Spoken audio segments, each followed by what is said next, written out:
Mbote la famille, c'est Mboka. Il est bien coutume pour la plupart d'entre nous, si ce n'est pour tous, lorsque nous allons faire de recherches sur notre histoire, sur notre culture, de nous délimiter dans le cadre bien établi par le système colonial. Pour ne dire le système esclavagiste. Pour nous aliéner et pour nous maintenir la tête sous l'eau, il est important que le système esclavagiste puisse nous pousser à idéaliser un certain modèle. Et cela se voit même lorsque nous faisons de recherches sur notre propre histoire. Alors qu'il y a des sources, des vecteurs qui ne trompent jamais, qui sont là pour nous guider, à travers lesquels on ne pourra jamais se tromper, à travers lesquels nous trouverons la vérité. Nos langues, notre culture. Et s'il me venait de vous poser la question suivante, que vous vient à l'esprit lorsque vous entendez excision? Je sais que lorsque la plupart d'entre vous entendent excision, ils pensent tout de suite à l'Afrique. Et d'ailleurs, partout dans le monde, lorsque nous allons faire le tour, nous allons voir que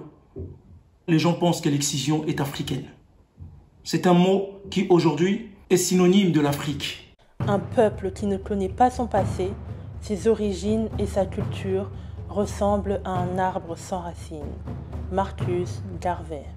Je sais que la plupart d'entre vous, lorsqu'ils entendent excision, ils tournent tout de suite le regard vers l'Afrique. Comme pour montrer à quel point ces Africains sont barbares. À quel point ces Africains ont des pratiques qui ne respectent pas l'être humain. À quel point ces Africains torturent la femme. D'ailleurs, c'est montré dans beaucoup de reportages que nous voyons.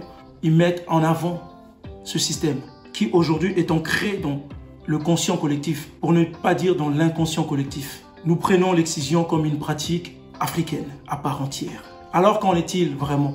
Quelle est la vérité sur ce sujet? Quelle est l'origine de ce mot, excision? L'Africain doit apprendre à réfléchir par lui-même, à se servir de ses bases et de son histoire passée, à douter pour sortir du cadre qui lui a été établi et reconstruire sainement sa culture. Kamtu Agnoto. On nous fait croire que l'excision est une pratique africaine à part entière. Il n'y a pas si longtemps, j'en parlais à un ami qui est Bambara, une tribu du Mali, et je lui ai posé la question de savoir, dans sa langue, comment on appelait l'excision. Et il me dira, ça s'appelle Boloko. Les Bambara qui me regardent, et ceux qui vont avoir le courage et l'initiative d'aller regarder sur Internet, vous verrez que Boloko signifie en Bambara lavage de mains. Dites-moi quel rapport il y a entre lavage des mains et l'excision. Et chaque Africain qui me regarde, s'il va puiser, chercher dans sa langue natale, pour la plupart, vous verrez que étymologiquement, ce terme excision n'existe pas dans vos langues respectives. Exemple, moi qui suis congolais, en lingala, c'est un mot qui n'existe pas. Cela vaut pour toute l'Afrique. C'est une pratique qui nous vient d'ailleurs. Mais d'où? Chers amis, tout comme le christianisme et l'islam, l'excision est une pratique qui nous a été transmise, importée, imposée par nos envahisseurs. Alors là, je vois déjà les commentaires qui pleuvent. Oui, mais qu'est-ce qu'ils nous racontent? Nous savons bien que c'est une pratique qui est très courante en Afrique de l'Ouest. Nous savons tous que lorsque nous allons parcourir les villages africains de part et d'autre, nous allons trouver ce genre de pratiques. Chers amis, aujourd'hui, chacun d'entre nous peut aller chercher. Chacun d'entre nous peut aller ouvrir des bouquins, faire de la recherche de part et d'autre pour trouver des informations. Donc, je vous inviterai à aller de vous-même. Pour ceux qui doutent, allez-y, faites vos recherches. Ne restez pas concentrés sur les vidéos qu'on vous envoie sur vos pages WhatsApp et autres. Arrêtez d'être passif, car il y a des recherches sérieuses qui ont été faites là-dessus. Intéressez-vous un peu et vous découvrirez la vérité. Mon peuple périt faute de connaissances. Alors les amis, comme je vous disais, l'excision n'est pas une pratique africaine. Je vous le confirme, ce n'est pas une pratique africaine. L'excision est une pratique qui nous vient de l'Eurasie. L'Eurasie, c'est la terre d'origine des Européens et des Asiatiques. Je vous laisse pousser vos recherches par vous-même. Donc, comme je vous disais, l'excision n'est pas une pratique africaine, mais une pratique eurasiatique, qui est arrivée en Afrique avec l'esclavage des Européens. C'est vrai qu'on nous a toujours dit que la première mention de l'excision était apparue en Égypte pharaonique, donc que les Égyptiens étaient les précurseurs de ce genre de pratiques. C'est vrai que cette première mention était apparue en Égypte, certes, mais sous le règne des Ptolémées, qui eux n'étaient pas des Africains. Donc quand je dis n'étaient pas des Africains, vous comprenez que ce n'était pas le peuple noir, mais des envahisseurs macédoniens, c'est-à-dire des Grecs et des Romains, donc des Européens. Pour faire simple les amis, cette première mention de l'excision est arrivée en Afrique à la fin de l'Égypte noire, donc à l'arrivée des envahisseurs blancs, tout simplement. Donc pour chaque peuple, chers amis, pour chaque peuple, lorsqu'il faut retrouver l'histoire, remonter dans l'histoire pour savoir ce qui est à vous et ce qui n'est pas à vous, il faut remonter dans les papyrus, dans les statuettes, dans tout ce que cette civilisation a laissé. Et donc, lorsque nous remontons dans cette Égypte initiale, nous retrouvons nulle part les traces de l'excision. Et d'ailleurs, cela, je vous laisse remonter dans les dessins de l'Afrique de l'époque. Je vous laisse regarder dans votre culture, dans le passé de votre culture, même dans les sculptures des hommes et des femmes de l'époque. Nous allons voir que nous retrouvons pour la femme son appareil génital à part entière, sans mutilation, au complet. Et lorsque nous regardons pour l'homme, nous allons voir qu'il y a des traces de circoncision. Ce qui prouve que l'Africain pratiquait la circoncision pour l'homme, mais jamais n'avait pratiqué l'excision pour la femme. Donc, chers amis, je vous vois déjà arriver me dire « Oui, mais tu nous dis ça, mais qui ne nous dit pas qu'ils ont omis de représenter ça ?» Chers amis, dans toutes les civilisations, comme je vous ai dit, les gens avaient ce truc de représenter tout ce qui existait dans leur civilisation. Comme aujourd'hui, nous allons laisser tout ce que nous faisons maintenant. Il y aura des traces quelque part. Ceux d'après, lorsqu'ils vont faire des recherches, ils trouveront forcément. Donc les amis, arrêtez de penser comme on vous a habitué à penser. Arrêtez de vous dire que si cela n'a pas laissé des traces dans notre culture, si cela n'a pas laissé des traces dans notre passé, c'est parce qu'on a omis de laisser ces traces. Commencez à réfléchir différemment et commencez à comprendre que toutes ces pratiques dans nos cultures, dans nos traditions, ont été mises en place pour nous écarter de nos origines et de nos pratiques qui, elles, sont saines, tout simplement. Et d'ailleurs, avant de faire cette vidéo, pendant que j'ai fouillé sur Internet, je suis tombé sur une chanson d'une chanteuse qui s'appelle Fatoumata Diawara, qui a fait une chanson sur l'excision. Je vous lis quelques lignes de cette chanson. Et dans cette chanson qui est vraiment triste, elle déplore l'excision. Elle déplore cette pratique. Dans cette chanson, c'est une fille qui demande à sa maman de ne pas l'exposer à ça. De faire en sorte qu'elle ne traverse pas cette excision, cette pratique qui est douloureuse pour la femme africaine. Et je vous laisse aller chercher cette chanson sur Internet, cette chanson qui s'appelle Boloko. Donc, voilà cette chanson qui dit « Ils ont coupé la fleur qui faisait de moi une femme. Ne coupez pas cette fleur, s'il vous plaît, s'il vous plaît. » Cette chanson défend bien la femme africaine. Rend bien hommage à toutes ces femmes africaines qui ont subi ce genre de pratiques. Nous avons des coutumes qui ont été salies. Nous avons des coutumes qui ont été perverties par des pratiques venues d'ailleurs. Et c'est ça le message aujourd'hui. Et même tous ces gens, tous nos anciens qui glorifient ces pratiques, qui mettent en valeur ces pratiques, qui pensent qu'ils sont en train de pratiquer les coutumes africaines, il est temps de comprendre que toutes ces pratiques ne viennent pas de l'Afrique. Toutes ces pratiques nous sont venues des colons, des esclavagistes. Et donc, l'excision n'est pas encore une fois de plus africaine. Par contre, lorsque nous allons remonter dans l'histoire des Grecs, des Eurasiatiques, des Romains et autres, nous allons retrouver ces pratiques. Clairement, je vous laisse aller chercher. Notre problème aujourd'hui aussi, il ne faut pas oublier que, à part toutes ces pratiques qu'on nous a apportées, lorsque l'envahisseur est venu avec ces pratiques, il nous a par la même occasion éduqués aussi à être fainéants, à nous contenter que de ce qu'on nous a apporté et non à aller faire de la recherche pour comprendre. Alors aujourd'hui, je vous motive, frères et sœurs. Toi, mon frère, qui passe ton temps à dire que c'est déplorable ce qui se passe en Afrique. Nous avons des pratiques sauvages. Toi qui as rejoint, toi ma sœur qui a rejoint dans la légion de ceux qui nous critiquent, qui essaient d'extrapoler, d'en rajouter, d'essayer de faire en sorte que le monde entier croit que toutes ces pratiques sauvages, toutes ces pratiques qui règnent en maître aujourd'hui en Afrique sont les nôtres. Commence à aller vers la recherche, à ouvrir ton esprit et par la même occasion, passer ce message qui va pousser aussi les autres à aller vers la recherche et enfin vers la compréhension et la conscience de nos cultures. Pour ce faire, je vous donne une référence pour ceux d'entre nous qui aiment bien croire les ouvrages écrits par les autres. Donc lorsque nous remontons, exemple dans l'Empire romain, Soranos, un grand médecin romain qui a écrit un ouvrage qui expliquait en détail comment castrer les femmes, avoir de pratiques sauvages que vous aujourd'hui, vous attribuez aux Africains. Quel instrument utiliser pour mener à bien toutes ces pratiques? Ou encore, lorsque nous remontons au Moyen-Âge, l'Église, écoutez bien, l'Église avait mis en place une sorte de pratique qui disait « faute d'exciser la femme, il faut l'enfermer ». Et voilà, donc l'Église pensait qu'une femme qui n'est pas excisée est un objet inconscient du plaisir charnel. Donc, il fallait soit l'exciser, soit l'enfermer. Donc, pour faire un parallèle, en Afrique, ces genres de pratiques n'ont jamais eu lieu. Parce que, comme nous le savons, l'Afrique a toujours fonctionné en société matriarcale.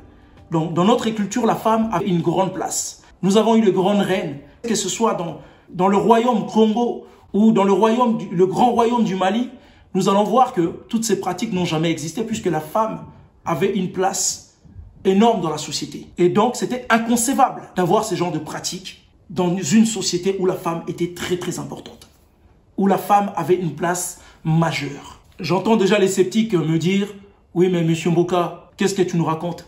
Ça, c'était avant.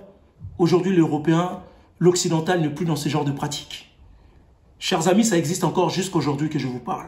En 1977, les médecins suédois pratiquaient de l'excision sur les femmes suédoises. Donc, vous voyez, ça ne date pas de très très longtemps et jusqu'aujourd'hui. Si c'était des pratiques des sauvages, pourquoi les emprunter?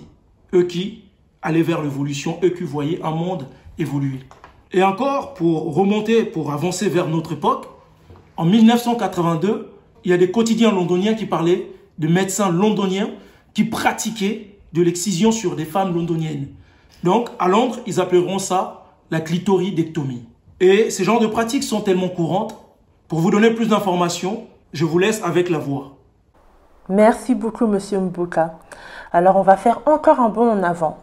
D'après une étude parue en 2014 par l'OMS, 92% des Égyptiennes entre 15 et 49 ans, musulmanes comme chrétiennes, étaient excisées. On est bien d'accord qu'en 2014 et depuis un certain moment, les habitants de l'Égypte actuelle ne sont pas noirs, mais arabes. Pourtant, lorsque l'on tape excision sur Internet, on voit tout de suite des personnes noires. Alors voici d'autres pays ou régions du monde qui pratiquent excessivement l'excision. Mais ça, on ne nous en parle pas. Alors il y a le Proche-Orient, l'Égypte, comme je viens de le dire, le Yémen, le Soudan, l'Arabie Saoudite, le Qatar, Israël, l'Indonésie, l'Inde, la Malaisie, le Pakistan et l'Asie occidentale. Voilà, comme je vous ai dit, non, non, non, elle n'est pas africaine. Et malheureusement, quand nous prenons tous nos téléphones ou nos ordinateurs, nous tapons excision, nous tombons tout de suite sur l'Afrique, des illustrations africaines, des chansons africaines, des vidéos, des choses qui ne parlent que de l'Afrique. Et à votre avis, il s'agit là du hasard? Et si je vous disais qu'aujourd'hui même en France, la mutilation sexuelle est pratiquée à grande échelle. Je vous vois venir, oui. Qu'est-ce qu'il nous raconte? Qu'est-ce qu'il nous raconte? Vous avez des yeux, mais vous ne voyez pas. Vous avez des oreilles, mais vous n'entendez pas. Prenez le temps de regarder. Comme je vous ai dit tout à l'heure, toutes ces pratiques sont ici. Mais sauf que l'appellation a été embellie. Et pour ceux qui connaissent Paris, pour ceux qui sillonnent Paris, aujourd'hui, il y a beaucoup de cliniques à Paris. Beaucoup de cliniques privées, bien propres, bien embellies, avec des noms swag, qui pratiquent de la mutilation sexuelle. Et non, pas sur la femme noire, mais sur la femme blanche. Donc les amis, je vous inviterai à taper sur Internet nymphoplastie. Allez-y taper sur Internet la nymphoplastie et vous verrez ce que c'est. Alors la nymphoplastie n'est ni plus ni moins qu'une mutilation sexuelle féminine, plus précisément une excision. C'est une excision de type 2 d'après la définition de l'OMS et du tableau des classifications. Donc voilà les amis, c'est clair, la nymphoplastie. Cette mutilation est pratiquée par des Français, par des Européens, sur des Européennes. Vous voyez que là, on n'est pas impliqué. Donc voilà, c'est ce que je vous disais. Lorsque ces mêmes pratiques sont sont exercées sur place, le nom est embelli. La nymphoplastie, c'est tout simplement de l'excision. Et sauf que vous le voyez partout, lorsque la même chose est pratiquée en Occident, c'est appelé différemment. Et lorsque ça arrive en Afrique, on trouve un autre nom. C'est comme la différence entre un expatrié et un immigré, tout simplement. Donc voilà les amis, encore une fois de plus, non, l'excision n'est pas une pratique africaine. Parce que c'est une pratique qui est arrivée avec les colons. Et lorsque nous regardons, nous allons voir que tous les peuples africains, tous les peuples noirs, qui ont été moins en contact avec les colons, n'ont pas du tout ce genre de pratique. Ne pratiquent pas l'excision. Au contraire, la plupart d'entre eux pratiquent le gukuna, qui est une pratique qui consiste à étirer les lèvres vaginales de la femme. Vous voyez, c'est le contraire de l'excision. Et cette pratique du gukuna, que la plupart d'entre vous sûrement ont déjà pu voir, apercevoir, sans forcément y faire attention, est une pratique qu'on retrouve partout en Afrique. Donc, on ne peut pas pratiquer les gukuna et en même temps être propriétaire de l'excision. Comme je vous ai dit au début, il est très important, lorsque nous voulons savoir des pratiques qui sont nôtres et des pratiques qui ne sont pas nôtres, de se référer à nos langues et notre culture. Le mot excision vient du latin exio, qui signifie entaille. Alors que étymologiquement, lorsque nous remontons dans toutes nos langues africaines, nous retrouvons nulle part ce mot. Nous voyons que l'excision imposée à des colonies est retrouvée nulle part dans notre culture. À votre avis, pourquoi? Pourquoi donc? Donc voilà, comme je vous ai dit tout à l'heure, quand je parlais avec mon ami qui est Bambara, qui m'a parlé des boloko, pour dire excision en Bambara. Sauf que boloko, en Bambara, quand on traduit littéralement, ça veut dire se laver les mains. Donc, vous voyez qu'ils sont venus avec une pratique et ils ont collé des mots. Certains d'entre nous qui sont dans ces pratiques ne prennent pas le temps de s'éveiller, d'analyser pour enfin comprendre déjà pourquoi nous pratiquons cela et pourquoi ces genres de pratiques n'ont aucun rapport avec le mot que nous utilisons dans nos langues. Chers amis, il est très important de se référer à nos langues pour comprendre ce qui est des nôtres et ce qui n'est pas de nôtres. Parce que nos langues sont vieilles, nos langues sont là depuis la nuit des temps. Nos langues ne peuvent pas nous mentir. On a été tellement persuadés, on a été tellement aliénés qu'on se dit, bon, tiens, on nous a apporté ces pratiques, sauf que on ne nous a pas dit comment appeler ça dans nos langues. Donc, qu'est-ce qu'on va faire? Ah, Salif, t'en penses quoi? Ah, Boutabi, t'en penses quoi? Allez, on va appeler ça foufou. On va appeler ça boloko. Peut-être que ça s'est passé comme ça. Parce que aujourd'hui, nous prenons conscience du pouvoir de l'aliénation. Parce que nous voyons même en Afrique des Blancs qui viennent, qui tuent d'autres Africains, en Afrique même, mais qui sont défendus par des Africains, qui leur trouvent des excuses. Et voilà le pouvoir de l'aliénation. Alors, cher ami, toi qui me regardes, cette vidéo touche à sa fin. Je t'inviterai à aller puiser dans ta langue. Déjà, premièrement, à commencer à t'intéresser à ta langue natale, à ta langue d'origine. Je n'aime pas trop dire la langue natale parce que certains vont me dire « Moi, je suis né en France, ma langue natale, c'est le français. » Je parle de ta langue d'origine. Je t'inviterai à aller puiser dans ta langue d'origine, à comprendre ta langue. Parce que c'est honteux au jour d'aujourd'hui de voir un Africain qui ne comprend pas la langue de ses origines, la langue de ses parents, la langue de ses ancêtres. C'est honteux. Je vous inviterai déjà, je t'inviterai, toi qui me regardes, à aller puiser dans ta langue, à la comprendre ta langue et à chercher tous les mots de pratique, toutes ces choses que tu trouves en Afrique qui t'irritent, qui te révoltent. Toutes ces choses qui te révoltent, qui te mettent en colère, toutes ces choses, toutes ces pratiques que tu n'aimes pas, que tu n'arrives pas à comprendre. Va chercher ça dans ta langue et va voir s'il y a un équivalent, s'il y a quelque chose, s'il y a une signification, étymologiquement parlant. Et tout ce que tu ne trouveras pas dans ta langue n'est pas de chez toi. Moi, qui suis congolais, qui pratique très bien le lingala, qui est ma langue natale, tout ce que je ne connais pas en lingala, toutes les pratiques qui existent en français, toutes les pratiques douteuses qui aujourd'hui ne m'inspirent pas confiance. Lorsque je vais puiser, lorsque je vais chercher dans ma langue, lorsque je vais chercher dans le Kikongo, la langue de mes ancêtres, une langue très vieille, encore plus vieille que le latin. Lorsque je vais puiser dedans, si je ne trouve pas ce mot, si mes ancêtres, si mes grands-parents, mes arrière-grands-parents me disent que ce mot n'existait pas dans notre langue, si eux ne connaissent pas ce mot, étymologiquement parlant, pour moi, c'est un terme qui nous vient d'ailleurs. Donc, si ce terme vient d'ailleurs, les pratiques qui vont avec viennent d'ailleurs aussi. Ils ne sont pas identitaires. Alors les amis, faites vos recherches. L'excision, j'en ai entendu beaucoup parler. Beaucoup de débats là-dessus. Mais des débats trottoirs, sans fondement, sans apport. Aujourd'hui, je vous pousse à la réflexion. Allez-y, faites de la recherche pour ceux qui vont douter. Mais quoi que tu trouves de douteux, retourne dans ta langue. Fais de la recherche approfondie dans ta langue. Donc voilà, pour ceux qui pensent que l'excision, que mutiler les femmes africaines, que être dans ce genre de pratiques nous rend honneur. L'éducation est la base de toute chose. Si tu élèves bien ta fille, tu lui inculques toutes les valeurs africaines, ta fille va grandir et va être une bonne femme. Ne va pas être une femme qui n'a aucune notion de valeur. Va être une femme valeureuse.